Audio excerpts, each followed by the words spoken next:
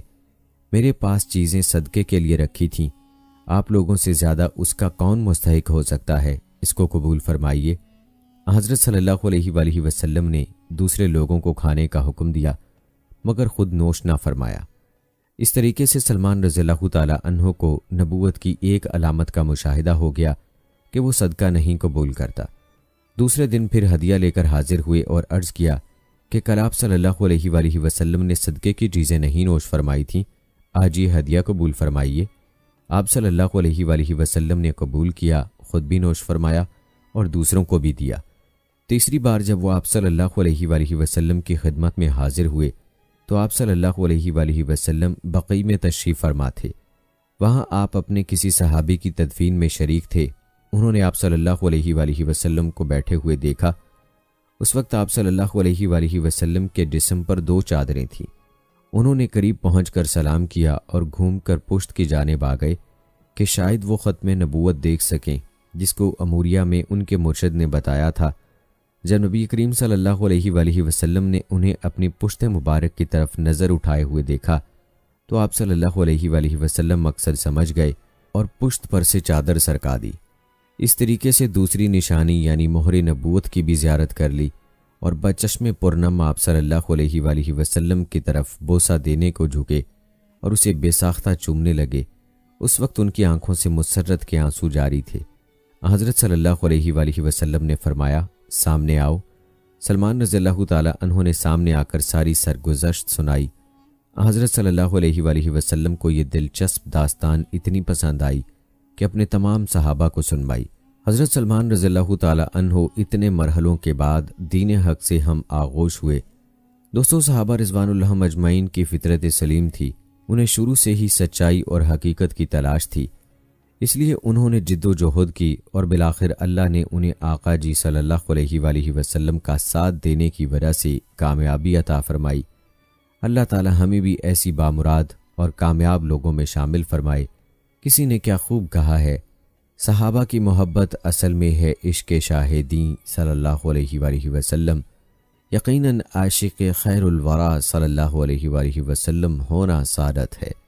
دوستو، آئیے اب یہاں آپ کو صحابی رسول حضرت طلحہ رضی اللہ تعالی عنہ کے حوالے سے بھی بتاتے ہیں کہ ان کو تلوار اور تیر کے 70 کے قریب زخم آئے اور ان کو کیسے شہید کیا گیا۔ تو دوستو، حضرت طلحہ رضی اللہ تعالی عنہ کی داستان زندگی بھی خوب ہے کہ آپ رضی اللہ تعالی عنہ سرزمین بصرہ میں تجارت کے سلسلے میں گئے ہوئے تھے کہ وہاں انہیں ایک اچھا راہب ملا۔ اس نے آپ رضی اللہ تعالی عنہ کو بتایا کہ جس نبی کے بارے میں انبیاء علیہ الصلوۃ والسلام نے خبر دی ہے اس کا ظہور حرم کی زمین میں ہوگا اور اس کا وقت آ گیا ہے۔ یہ سن کر طلحہ رضی اللہ تعالی عنہ کو فکر لاحق ہوئی کہ کہیں وہ اس قافلے میں شامل ہونے سے نہ رہ جائیں، کیونکہ یہ ہدایت و رحمت اور نجات کا قافلہ ہے۔ پھر کئی ماہ بعد جب آپ رضی اللہ تعالی عنہ واپس اپنے شہر مکہ آئے تو اہل مکہ کے اندر کچھ اشتعال پایا۔ آپ رضی اللہ تعالی عنہ جب بھی کسی شخص یا گروہ سے ملتے تو انہیں اس وحی کے بارے میں باتیں کرتے پاتے جو جناب محمد صلی اللہ علیہ وآلہ وسلم پر نازل ہوئی تھی۔ حضرت طلحہ رضی اللہ تعالی عنہ نے سب سے پہلے حضرت ابو بکر صدیق رضی اللہ تعالی عنہ کے بارے میں پوچھا تو معلوم ہوا کہ وہ تھوڑی دیر پہلے ہی اپنے تجارتی قافلے کے ساتھ سفر سے واپس آئے ہیں اور ایک فرما بردار و متی مومن کی حیثیت سے حضرت محمد صلی اللہ علیہ وآلہ وسلم کے ساتھ کھڑے ہیں۔ حضرت طلحہ رضی اللہ تعالی عنہ نے اپنے دل میں کہا، محمد صلی اللہ علیہ وآلہ وسلم اور ابو بکر رضی اللہ تعالی عنہ، اللہ کی قسم یہ دونوں کبھی گمراہی پر مجتمع نہیں ہو سکتے۔ حضرت محمد صلی اللہ علیہ وآلہ وسلم عمر کے 40ویں برس کو پہنچ چکے ہیں اور ہم نے اس دوران ان سے ایک بھی جھوٹ نہیں سنا۔ کیا وہ آج اللہ کے بارے میں جھوٹ کہیں گے؟ اللہ نے مجھے رسول بنا کر بھیجا ہے اور میرے اوپر وحی نازل کی ہے۔ حضرت طلحہ رضی اللہ تعالی عنہ فوراً حضرت ابو بکر صدیق رضی اللہ تعالی عنہ کے گھر کی طرف چل پڑے۔ حضرت ابو بکر صدیق رضی اللہ تعالی عنہ اور حضرت طلحہ رضی اللہ تعالی عنہ کے درمیان کوئی زیادہ دیر گفتگو نہیں ہوئی تھی کہ رسول اللہ صلی اللہ علیہ وآلہ وسلم سے ملاقات اور آپ رضی اللہ تعالی عنہ کے اتباع کی شوق کی رفتار حضرت طلحہ رضی اللہ تعالی عنہ کے دل کی دھڑکن سے بھی تیز ہو چکی تھی۔ حضرت ابو بکر صدیق رضی اللہ تعالی عنہ نے ان کو ساتھ لیا اور رسول اللہ صلی اللہ علیہ وآلہ وسلم کی خدمت میں آ گئے، جہاں حضرت طلحہ رضی اللہ تعالی عنہ مسلمان ہو کر قافلے ایمان میں شامل ہو گئے اور اولین مسلمانوں میں شمار ہونے لگے۔ حضرت طلحہ رضی اللہ تعالی عنہ اپنی قوم میں اپنے مقام و مرتبہ، دولت کی فراوانی اور منافع بخش تجارت کا مالک ہونے کے باوجود قریش کی تعذیبات کا شکار ہوئے۔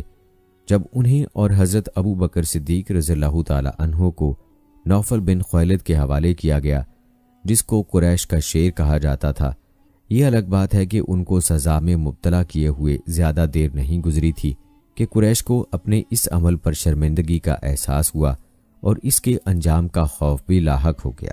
جب مسلمانوں کو ہجرت کا حکم دیا گیا تو حضرت طلحہ رضی اللہ تعالی عنہ بھی مدینہ کی طرف ہجرت کر گئے۔ پھر رسول اللہ صلی اللہ علیہ وآلہ وسلم کے ساتھ سوائے غزوہ بدر کے ہر غزوہ میں شریک رہے۔ غزوہ بدر میں آپ رضی اللہ تعالی عنہ اس لیے شریک نہ ہو سکے تھے کہ رسول اللہ صلی اللہ علیہ وآلہ وسلم نے آپ رضی اللہ تعالی عنہ اور حضرت سعید بن زید رضی اللہ تعالی عنہ کو مدینہ سے باہر کسی مہم پر بھیجا ہوا تھا۔ جب وہ مہم سر کر کے واپس مدینہ آئے تو نبی کریم صلی اللہ علیہ وآلہ وسلم اور صحابہ غزوہ بدر سے واپس آ رہے تھے۔ ان دونوں اصحاب کو دلی صدمہ ہوا کہ وہ پہلے ہی غزوہ میں رسول اللہ صلی اللہ علیہ وآلہ وسلم کے ساتھ شرکت کرنے کے اجر سے محروم رہ گئے۔ اس پر رسول اللہ صلی اللہ علیہ وآلہ وسلم نے یہ خبر دے کر انہیں مطمئن کر دیا کہ جنگ لڑنے والوں کی طرح ان کو بھی پورا اجر ملے گا، بلکہ رسول اللہ صلی اللہ علیہ وآلہ وسلم نے انہیں بھی مال غنیمت میں اسی قدر حصہ دیا جس قدر جنگ میں شرکت کرنے والوں کو دیا تھا۔ اب غزوہ احد آیا کہ قریش کی پوری طاقت اور شدت بروئے کار آئے، جس طرح وہ یوم بدر کو جوش میں آئی تھی، تاکہ مسلمانوں کو آخری شکست سے دوچار کر کے نیست و نابود کر دیا جائے۔ سب کچھ پیس کر رکھ دینے والی جنگ فوراً شروع ہو گئی، جس نے زمین کو اپنی المناک لپیٹ میں لے لیا اور مشرکین کی بدبختی آ گئی۔ مسلمانوں نے جب دیکھا کہ کفار اپنا اسلحہ پھینک کر بھاگ کھڑے ہوئے ہیں، تو پہاڑی درے پر موجود تیر انداز اپنی جگہوں سے نیچے اتر آئے تاکہ غنائم جنگ لوٹ سکیں۔ ادھر قریش کا لشکر اچانک پیچھے سے حملہ آور ہوا اور غنائم جنگ اپنے ہاتھ میں لے لی۔ پھر جنگ نئے سرے سے اپنی شدت و سختی اور ہولناکی کے ساتھ شروع ہو گئی۔ اس اچانک حملے نے مسلمانوں کی صفوں میں کھلبلی مچا دی۔ حضرت طلحہ رضی اللہ تعالی عنہ نے ادھر نظر ڈالی جہاں رسول اللہ صلی اللہ علیہ وآلہ وسلم کھڑے تھے۔ دیکھا کہ آپ شرک و کفر کی قوتوں کا نشانہ بنے ہوئے ہیں۔ حضرت طلحہ رضی اللہ تعالی عنہ تیزی سے رسول اللہ صلی اللہ علیہ وآلہ وسلم کی جانب چلے اور اس فاصلے کو عبور کرنے لگے، ایک ایسا فاصلہ جس میں دسیوں زہر آلود تلواریں اور جنون زدہ نیزے لہرا رہے تھے۔ حضرت طلحہ رضی اللہ تعالی عنہ نے دور سے دیکھا کہ رسول اللہ صلی اللہ علیہ وآلہ وسلم کے رخسار مبارک سے لہو بہہ رہا ہے اور آپ صلی اللہ علیہ وآلہ وسلم سخت تکلیف میں ہیں۔ یہ صورتحال حضرت طلحہ رضی اللہ تعالی عنہ کو کھا گئی اور آپ رضی اللہ تعالی عنہ نے ہولناک فاصلے کو چند چھلانگوں میں ہی طے کر ڈالا، جبکہ مشرکین کی چھائیں چھائیں کرتی تلواریں رسول اللہ صلی اللہ علیہ وآلہ وسلم کو حصار میں لیے ہوئے تھیں اور آپ کو کاری ضربیں لگانا چاہتی تھیں۔ حضرت طلحہ رضی اللہ تعالی عنہ اس خوفناک صورتحال میں رسول اللہ صلی اللہ علیہ وآلہ وسلم کے لیے ڈھال بن کر کھڑے ہو گئے۔ آپ رضی اللہ تعالی عنہ اپنے دائیں بائیں بوٹیاں اڑانے والی تلواروں کے وار کر رہے تھے۔ آپ رضی اللہ تعالی عنہ نے دیکھا کہ رسول اللہ صلی اللہ علیہ وآلہ وسلم کا خون بہہ رہا ہے اور آپ صلی اللہ علیہ وآلہ وسلم کی تکلیف بڑھ رہی ہے، تو آپ صلی اللہ علیہ وآلہ وسلم کو سہارا دیا اور اس گڑھے سے باہر نکالا جس میں آپ صلی اللہ علیہ وآلہ وسلم کا پاؤں پھسل گیا تھا۔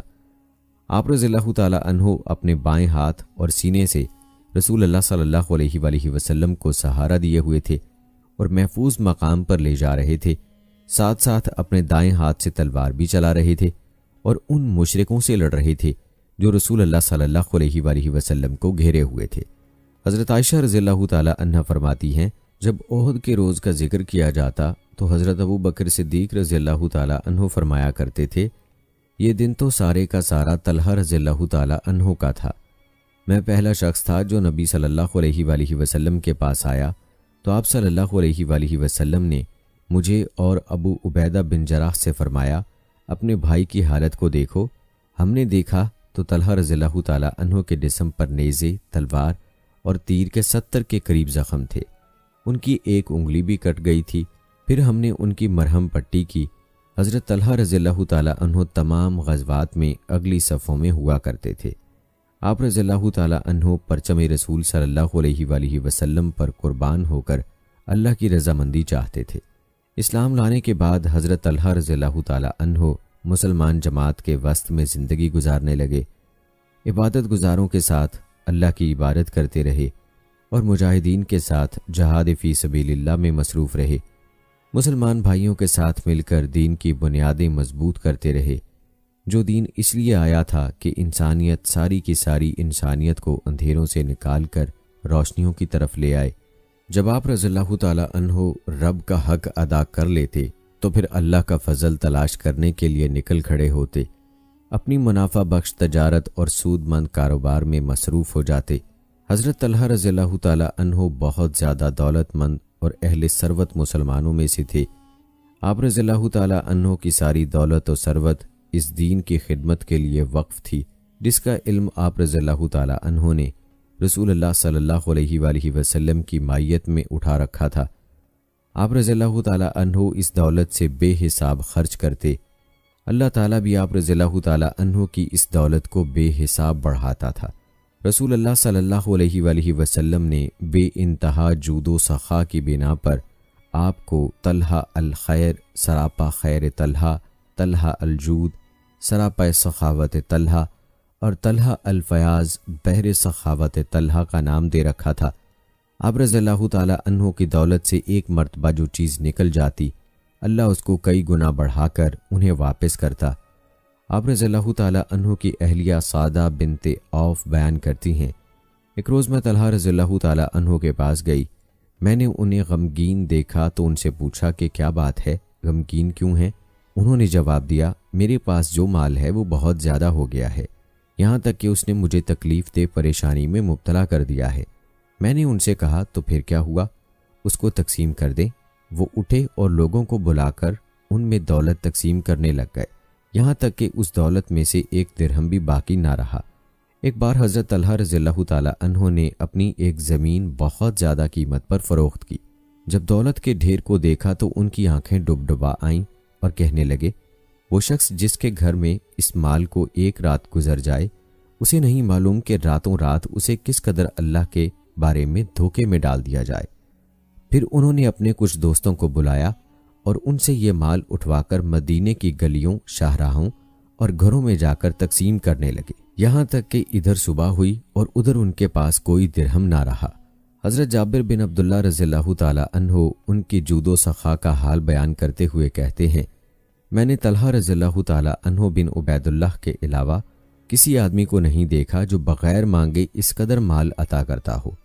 حضرت طلحہ رضی اللہ تعالیٰ عنہ اپنے اہل و عیال اور اقربا کے ساتھ بہترین سلوک کرنے والوں میں سے تھے۔ آپ رضی اللہ تعالیٰ عنہ ان لوگوں کی کثرت تعداد کے باوجود ان کی کفالت کرتے۔ اس سلسلے میں آپ رضی اللہ تعالیٰ عنہ کے بارے میں کہا گیا ہے، بنی تیم کے کسی گھرانے کا کوئی سرپرست ایسا نہیں جس کی وہ ضروریات پوری نہ کرتے ہوں اور اس کے عیال کا خیال نہ رکھتے ہوں۔ آپ رضی اللہ تعالیٰ عنہ بنی تیم کی بیواؤں کی شادیوں کا انتظام کرتے اور لوگوں کے تاوان ادا کرتے۔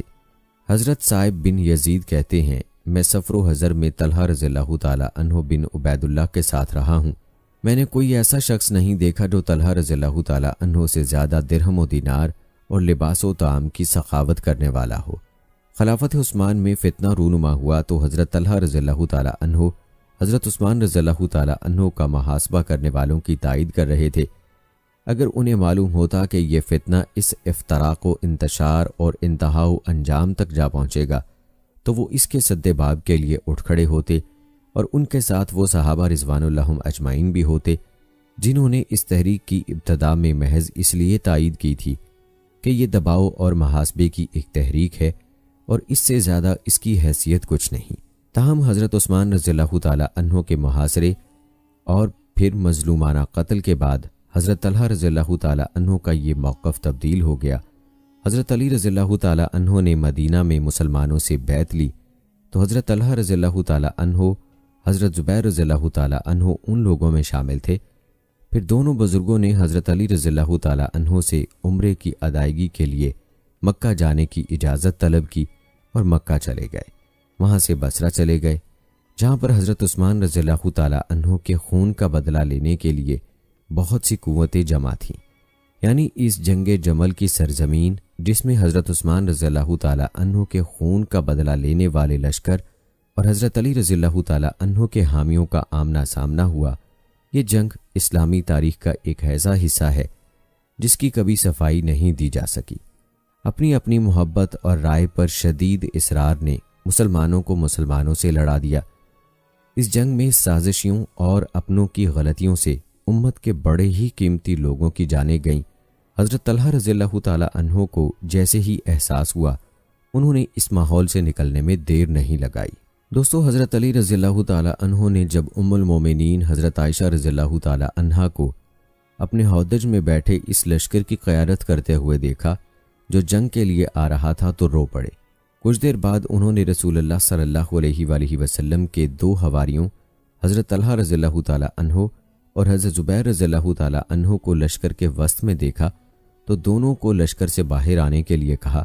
یہ دونوں حضرات باہر آئے تو حضرت علی رضی اللہ تعالیٰ عنہ نے حضرت طلحہ رضی اللہ تعالیٰ عنہ کو مخاطب کر کے کہا، اے طلحہ، تو رسول اللہ صلی اللہ علیہ وآلہ وسلم کی بیوی کو ساتھ لے کر لڑائی کے لیے نکلا ہے اور اپنی بیوی کو گھر میں بٹھا رکھا ہے۔ پھر حضرت زبیر رضی اللہ تعالیٰ عنہ سے کہا، اے زبیر، میں تجھے قسم دے کر پوچھتا ہوں، کیا تجھے وہ دن یاد ہے جب تیرے پاس سے رسول اللہ صلی اللہ علیہ وآلہ وسلم گزرے تھے اور ہم فلاں جگہ پر تھے اور آپ نے تجھ سے فرمایا تھا اے زبیر کیا تو علی سے محبت نہیں کرتا؟ تو نے کہا تھا کیا میں اپنے خالہ زاد عمزاد اور اس شخص سے محبت نہ کروں جو میرے دین پر ہے؟ پھر رسول اللہ صلی اللہ علیہ وآلہ وسلم نے تجھ سے فرمایا تھا اے زبیر اللہ کی قسم تو ضرور اس سے جنگ آزما ہوگا جبکہ تو ظلم کر رہا ہوگا۔ دوستو حضرت زبیر رضی اللہ تعالیٰ عنہ نے حضرت علی رضی اللہ تعالیٰ عنہ کی یہ بات سن کر جواب دیا ہاں مجھے یاد آ گیا ہے، میں تو اسے بھول گیا تھا، اللہ کی قسم میں تم سے اب لڑائی نہیں کروں گا۔ پھر حضرت زبیر رضی اللہ تعالیٰ عنہ اور حضرت طلحہ رضی اللہ تعالیٰ عنہ دونوں اس اندرونی جنگ سے دستبردار ہو گئے، مگر اس موقع پر جنگ سے دستبرداری انہیں اپنی جانیں دے کر چکانی پڑی۔ حضرت زبیر رضی اللہ تعالیٰ عنہ کو حالت نماز میں عمر بن جرموز نامی شخص نے قتل کر دیا اور حضرت طلحہ رضی اللہ تعالیٰ عنہ کو مروان بن حکم نے تیر کے نشانے پر لے کر زندگی سے محروم کر دیا۔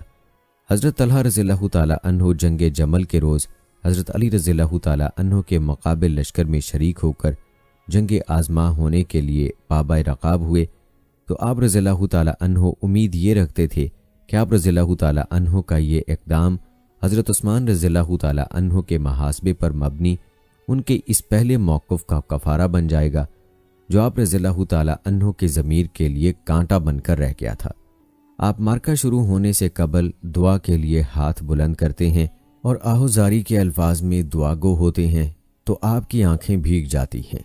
آپ کہتے ہیں اے اللہ آج مجھ سے عثمان رضی اللہ تعالیٰ عنہ کا بدلہ لے لے کہ تم مجھ سے راضی ہو جائے۔ حضرت علی رضی اللہ تعالیٰ عنہ نے جب انہیں اور حضرت زبیر رضی اللہ تعالیٰ عنہ کو متوجہ فرمایا تو علی رضی اللہ تعالیٰ عنہ کے الفاظ نے ان دونوں حضرات گرامی کے دلوں کو بدل کر رکھ دیا۔ وہ حق پر ڈٹنے والے اور اس کے لیے لڑنے والے تھے۔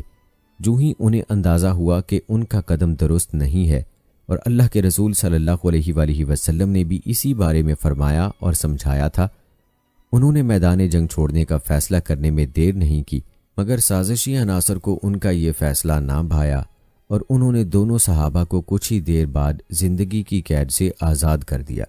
شہادت ان کے مقدر میں لکھی جا چکی تھی۔ اللہ اکبر۔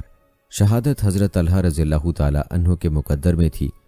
وہ جہاں بھی واقع ہوتی حضرت طلحہ رضی اللہ تعالیٰ عنہ اسے پا کر رہتے اور وہ انہیں پا کر رہتی۔ کیا رسول اللہ صلی اللہ علیہ وآلہ وسلم نے ان کے بارے میں فرمایا نہیں تھا یہ وہ شخص ہے جس نے اپنی نظر پوری کر دی ہے اور جس کو یہ بات خوش کرے کہ وہ زمین پر کسی شہید کو چلتا ہوا دیکھے تو وہ طلحہ رضی اللہ تعالیٰ عنہ کو دیکھ لے۔ شہید نے اپنے عظیم انجام کو پا لیا اور واقعہ جمل اپنے اختتام کو پہنچا۔ ام المومنین حضرت عائشہ رضی اللہ تعالیٰ عنہا کو احساس ہوا کہ انہوں نے معاملہ فہمی میں عجلت سے کام لیا ہے، جس کے باعث مسلمانوں کے ہی دو لشکروں کا آمنا سامنا ہو گیا ہے، تو اس تصادم سے کنارہ کش ہو کر فوراً بصرہ چھوڑ کر مدینہ چلی گئیں۔ حضرت علی رضی اللہ تعالیٰ عنہ نے پوری عظیم و تکریم کے ساتھ انہیں سفر کی تمام سہولیات باہم پہنچائیں۔ دوستو حضرت علی رضی اللہ تعالیٰ عنہ اور ان کے ساتھی اور وہ لوگ جو ان کے خلاف تھے جب شہدائے جنگ کا معائنہ کر چکے تو حضرت علی رضی اللہ تعالیٰ عنہ نے سب کی نماز جنازہ پڑھی۔ جب حضرت طلحہ رضی اللہ تعالیٰ عنہ اور حضرت زبیر رضی اللہ تعالیٰ عنہ کی تدفین سے فارغ ہوئے تو ان دونوں محترم اور جلیل القدر ہستیوں کو عظیم الفاظ میں الوداع کہا۔ حضرت علی رضی اللہ تعالیٰ عنہ کے ان الوداعی کلمات کے آخری الفاظ یہ تھے، مجھے امید ہے کہ میں طلحہ رضی اللہ تعالیٰ عنہ، زبیر رضی اللہ تعالیٰ عنہ اور عثمان رضی اللہ تعالیٰ عنہ ان لوگوں میں سے ہوں گے جن کے بارے میں اللہ تعالیٰ نے فرمایا ان کے دلوں میں جو تھوڑی بہت کھوٹ کھپٹ ہوگی اسے ہم نکال دیں گے۔ وہ آپس میں بھائی بھائی بن کر آمنے سامنے تختوں پر بیٹھیں گے۔ پھر دونوں حضرات کی قبروں پر غمناک اور محبت بھری نگاہ ڈالتے ہوئے فرمایا، میرے ان کانوں نے رسول اللہ صلی اللہ علیہ وآلہ وسلم کو یہ فرماتے ہوئے سنا ہے، طلحہ رضی اللہ تعالیٰ عنہ اور زبیر رضی اللہ تعالیٰ عنہ جنت میں میرے ہمسائے ہوں گے۔ کسی کہنے والے نے کیا خوب کہا ہے کہ مکہ ہو، مدینہ ہو یا میدان جنگ ہو، ہر دم رہے فولاد کی دیوار صحابہ، آقا کی سنتوں سے محبت کا اثر تھا، دنیا کی محبت سے تھے بیزار صحابہ۔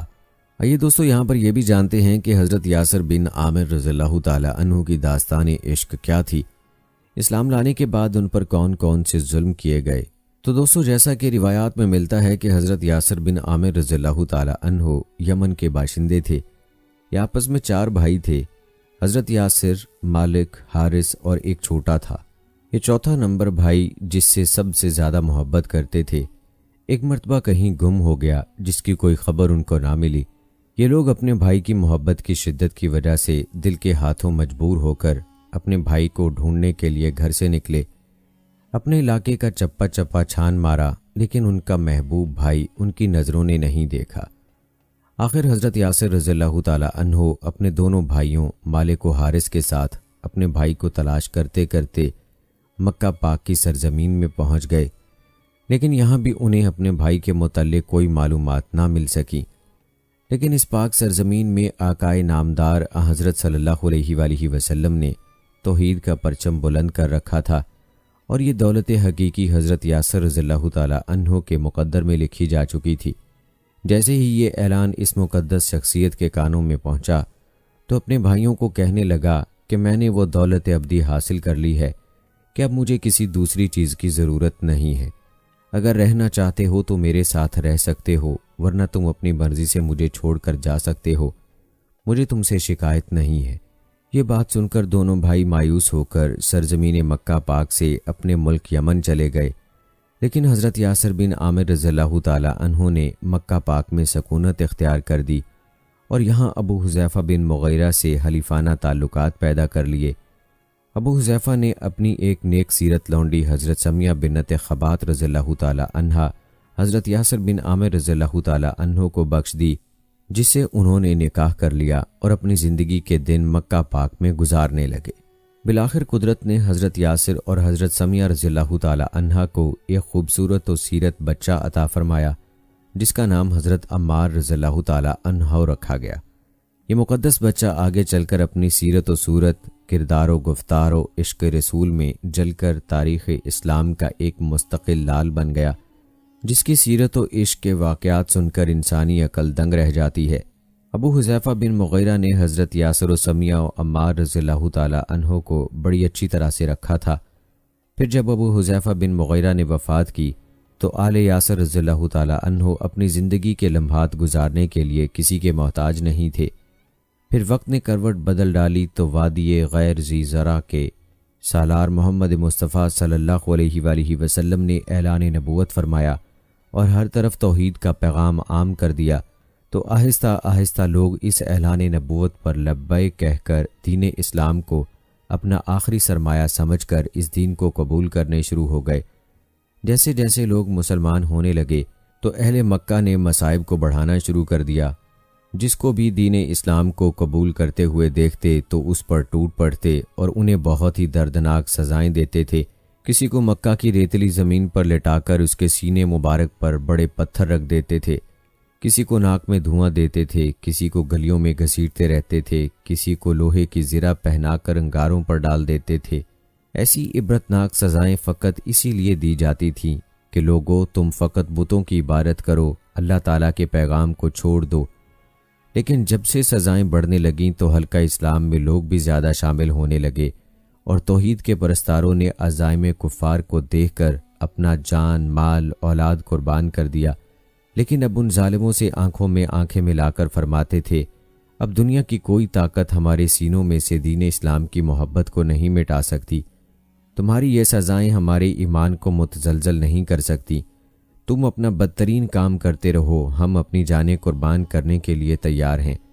اب جیسے ہی کفار مکہ کو حضرت یاسر و سعید عمار رضی اللہ تعالی عنہم کے مسلمان ہونے کی خبر ملی تو بنی مخزوم کے لوگ غیظ و غضب میں جل اٹھے اور اپنے ناپاک ارادوں کی تکمیل کے لیے آل یاسر رضی اللہ تعالی عنہ پر تکالیف کا دائرہ بڑھا دیا۔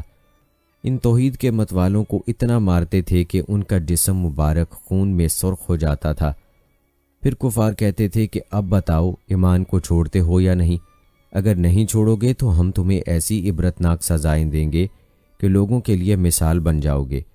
جب کفار مکہ یہ اپنا ناپاک ارادہ ظاہر کرتے تھے تو یہ تینوں فرماتے تھے کہ محمد رسول اللہ صلی اللہ علیہ وآلہ وسلم پر ہماری 1000 جانیں بھی قربان ہیں، اگر ہم اسی حالت میں بھی فوت ہو گئے تو ہمیں موت سے کوئی شکوہ نہیں، بلکہ ہم فخر سے کہیں گے کہ محبوب صلی اللہ علیہ وآلہ وسلم کے قدموں میں قربان ہوئے ہیں۔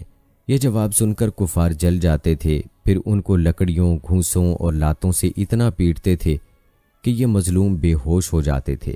پھر جب ہوش میں آتے تھے کفار پوچھتے تھے، بتاؤ اب کیا ارادہ ہے؟ اذیتیں برداشت کرنے کا شوق ہے یا ایمان چھوڑتے ہو؟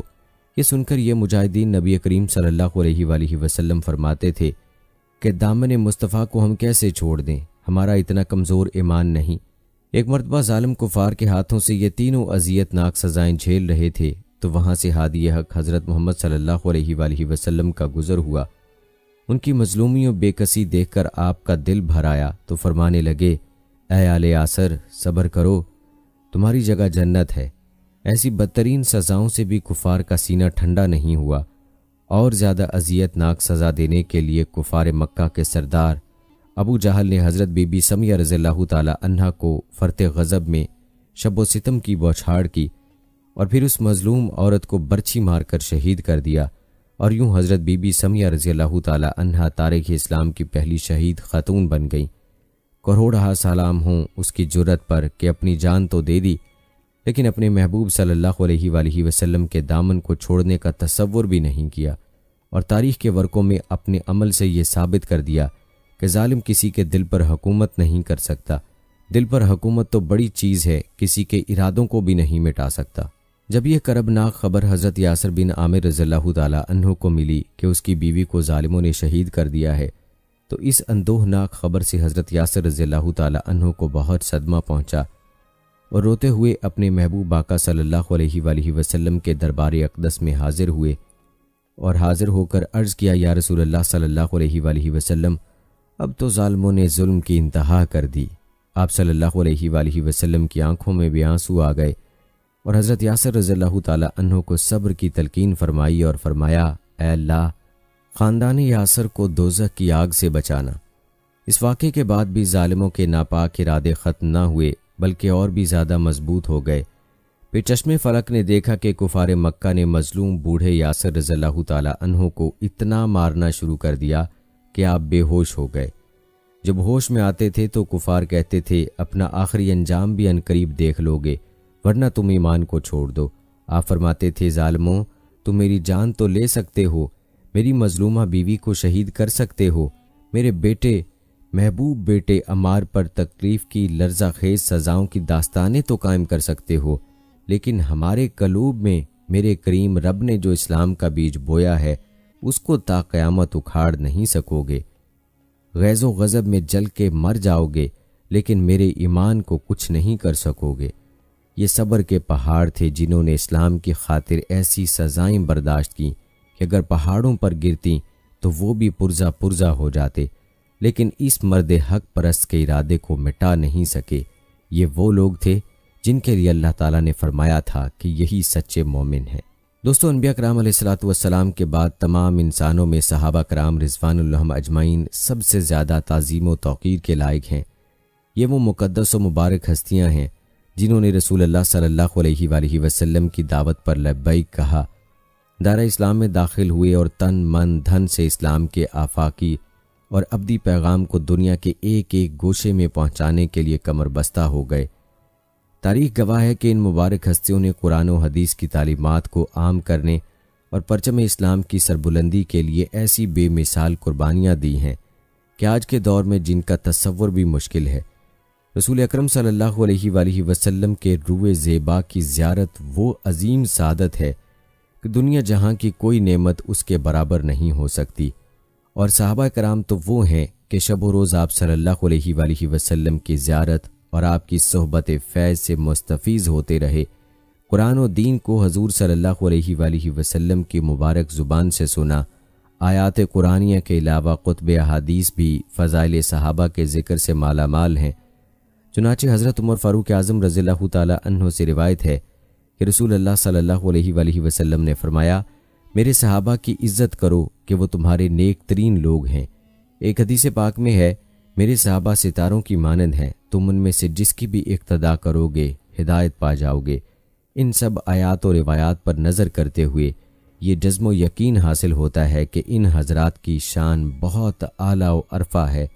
ان مقدس ہستیوں پر اللہ پاک کا بے حد فضل و کرم ہے، لہٰذا ہمیں چاہیے کہ ان پاکیزہ نفوس کی محبت دل میں بساتے ہوئے ان کے حالات و واقعات کا گہرائی کے ساتھ مطالعہ کریں اور دونوں جہان میں کامیابی کے لیے ان کے نقش قدم پر چلتے ہوئے زندگی بسر کرنے کی کوشش کریں۔ اللہ تعالیٰ سے دعا ہے کہ اللہ ہمیں صحابہ کرام کے نقش قدم پر چلنے کی توفیق دے، آمین یا رب العالمین۔ دوستو، امید کرتے ہیں کہ ہماری آج کی یہ ویڈیو آپ کو پسند آئی ہوگی۔ جدید دور ہے، جس طرح امت مسلمہ کے دشمن ہماری نوجوان نسل کو اپنے طریقہ کار کے ذریعے بے راہروی کا شکار کر رہے ہیں، امت مسلمہ کو دین سے دور کر رہے ہیں اور غیر اخلاقی مواد کو عام کر رہے ہیں، تو آئیں ہم بھی اس چینل کے ساتھ مل کر اللہ اور اس کے رسول صلی اللہ علیہ وآلہ وسلم کی باتوں کو لوگوں میں پھیلاتے ہیں۔ یہ سب سے بہترین صدقہ جاریہ ہے۔ اس ویڈیو کو آپ سوشل میڈیا پر شیئر کر سکتے ہیں تاکہ آپ کے دوست احباب کی بھی بہتر طور پر رہنمائی ہو سکے، اور آپ سب ہمارے چینل کو اسی طرح دیکھتے رہیے۔ ہم پھر حاضر ہوں گے ایک نئے ٹاپک کے ساتھ۔ یادوں، باتوں اور دعاؤں میں مجھے یاد رکھیے گا۔ دیجیے اجازت اگلی ویڈیو تک۔ اللہ حافظ۔